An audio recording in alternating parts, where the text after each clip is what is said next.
Hi friends. So today's been it's been a bit of a day for introspection, I think, especially for those of us like me who create stuff inspired a bit by Buffy. And I wanted to talk a little bit, just kind of informally, about today. So today was the day that Charismacarpenter told her truth about what happened with the creator of Buffy and Angel. And it was a lot. I mean, I think, I don't know about you, but over the years, the last few years, I've heard bits and pieces.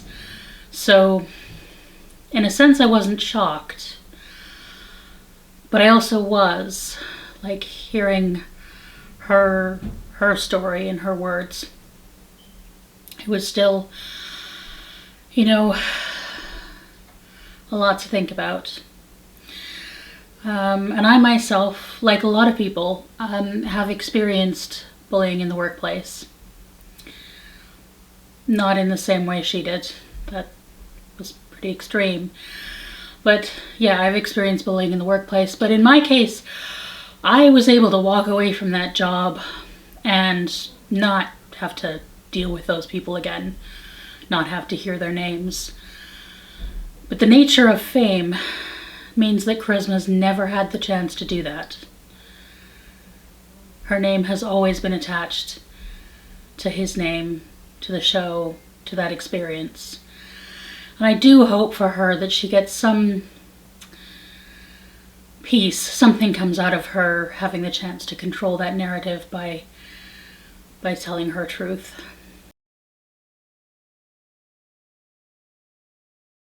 I spoke some of my thoughts on Twitter earlier today, and I kind of wanted to expand on that. Because yeah, I was inspired by Buffy. If you look at my channel, I mean, it's clear that Buffy's inspired me. She's inspired, that the show has inspired a lot of great work. And that is, important. The show has brought me comfort and joy, and the community out of it has brought me some great friends, my dear friends, and some wonderful community experiences. And that's not meaningless. Those experiences, that comfort, that joy, and that community, those are real. And they don't belong to him. And even if they're tainted by him, they are still real. So yeah, Buffy is a thing I love. And it hurts to think that this beautiful thing, that the making of it caused so much pain and was so difficult, not just to Charisma, but we've heard today also from Amber Benson and Michelle Trachtenberg, and there may be more to come. That for some people, the making of this thing that we love was made in pain. That they should not have had to deal with. We have this myth in our culture of the singular genius, and we sort of let people get away with shit that nobody should get away with, because we think that that's the cost of getting the thing from the genius. But I have spent most of my adult life in one capacity or another involved in creative work. Not professionally, but yeah, I've been behind the scenes, backstage, front of house, all that sort of thing, supporting and participating in art. And in theater and burlesque and dance and stuff. And the one thing is that no matter what the punters think and no matter what they see, It is always the work of many hands. It is always, always, always a collaborative process. But there's always some people who try and make it all about themselves. And I know what happens when a toxic person gets into that creative space. And I've also seen people rise and create great work, even though they're having to work with someone who's toxic. But in every one of those cases, the work was great despite the toxic person, not because of them. Toxicity doesn't make you better or more genius. It makes it harder for everyone else to work with you. And the thing that I've been thinking about today is that, Charisma and Amber and Michelle and others did great work. They really did, despite what they were going through. Charisma, her performance as Cordelia was terrific in Buffy, and it was the heart of Angel. But I wonder if they hadn't been working in spite of the toxicity, if they'd been respected as collaborators, as part of the creative process, and not as, disposable avatars of someone else's work. What more could we have had? It was meaningful work to a lot of us, but imagine how much more meaningful and how much better those stories might have been if they'd come from a healthy work environment. We can't know.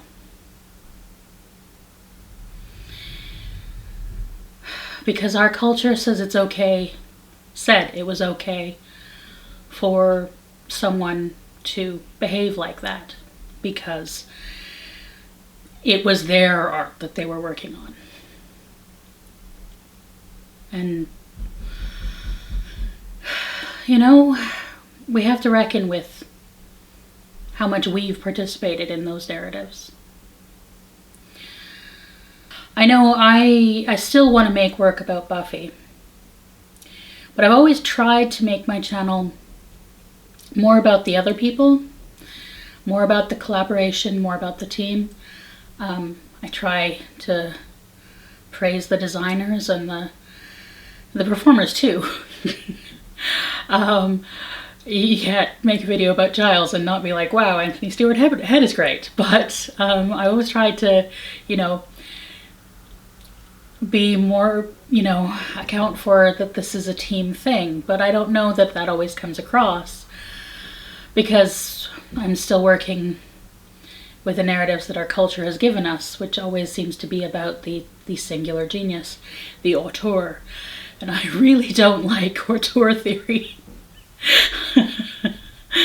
And I really don't think it's helpful to art. So, I don't know. Where do we go from here? Well, I made the decision a while ago that I wouldn't be watching anything new made by that creator. No matter how good, no matter how talented. I just don't want to support someone who works like that. When we know that a person works like that, going forward, we don't need other people subjected to that. We can't change the past.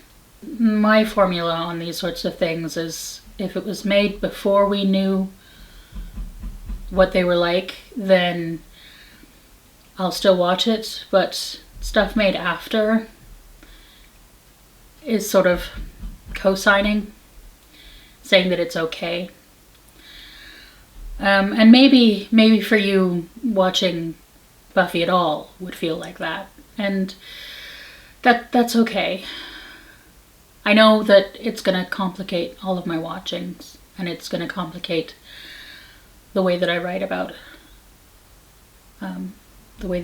Buffy. But I still think there's good there. I still want to lift up the work of the costume designers and the other people who collaborated on the show. So as long as I have things to say, I probably will still write about it. But I think there's more to think about than just how we deal with Buffy from now on. And how we deal with that particular creator. Because honestly, I kind of think his career is over. And, you know, fair enough. If I treated my coworkers that way, I wouldn't expect to be hired. But I hope this doesn't end up being another bad apple situation, where we keep thinking about it as these are bad individuals who do individually bad things. Because there's a system that made this happen. There's a system that saw someone treating his actors badly and said, oh, that's okay.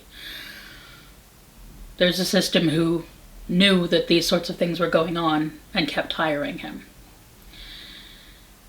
And hires other people right now who are probably treating their actors the same way. And we know that the system does this in part because the price always seems to fall on female actors, female creatives, and actors of color, and creatives of color.